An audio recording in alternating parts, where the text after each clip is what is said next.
Bonjour à tous et bienvenue à la section de la revue de presse de ce mardi 16 avril 2024. Ouvrons avec la coopération franco-ivoirienne qui marche très bien grâce au contrat de désendettement et de développement. Selon Fraternité Matin, 1900 milliards de francs CFA ont été octroyés par l'Agence française de développement AFD à la Côte d'Ivoire. Le mandat qui embraye sur le sujet à sa grande une rapporte que les résultats de 2023 qui découlent de l'examen de l'état d'exécution du C2D ont été présentés. Le journal indique que plusieurs secteurs ont été impactés. L'expression qui traite la même actualité à la une s'appesantit sur le grand nombre de retombées dans divers secteurs pour la Côte d'Ivoire. La présidentielle 2025 que les principaux partis politiques ont en ligne de mire fait que ça bouge sur le terrain. Dans cette veine, le Patriote note qu'il y a une pluie d'hommages au chef de l'État partout en Côte d'Ivoire. La fièvre Ouattara, selon le confrère, gagne du terrain. Le Nouveau Réveil indique que le projet des sociétés du PDCI RDA est au laboratoire. Le Matin, de son côté, jette une pierre dans le jardin du PDCI en écrivant que Tidiane Thiam, présenté comme le grand messie, n'est-il pas finalement une erreur de casting?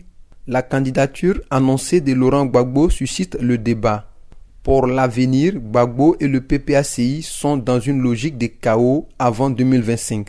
Le Jour Plus, qui adhère à ce schéma de pensée, pense que le PPACI court plus vite que son ombre et met la charrue avant les bœufs. Pour la Nouvelle Alliance, ce genre de réaction sur le sujet de la réinscription de Gbagbo sur la liste électorale relève du fait que le RHDP panique et menace. La voix originale qui reste focus sur la date du 10 mai 2024 estime pour sa part que Laurent Gbagbo lance un nouveau départ pour la Côte d'Ivoire.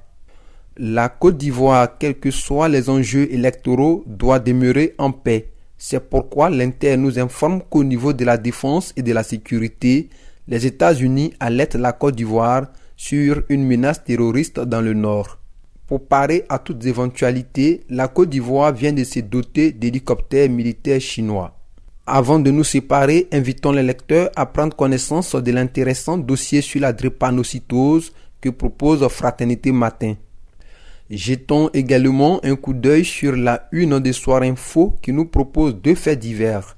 Le premier a lieu à Divo où un planteur a été retrouvé calciné dans un four à charbon. Le second s'est déroulé à Mans où un vigile a été égorgé sur son lieu de travail. Terminons à l'international avec l'Inter qui nous amène aux États-Unis. Là-bas, le procès de l'ancien président américain Donald Trump s'ouvre en pleine campagne présidentielle pour l'élection qui a lieu vers la fin de l'année.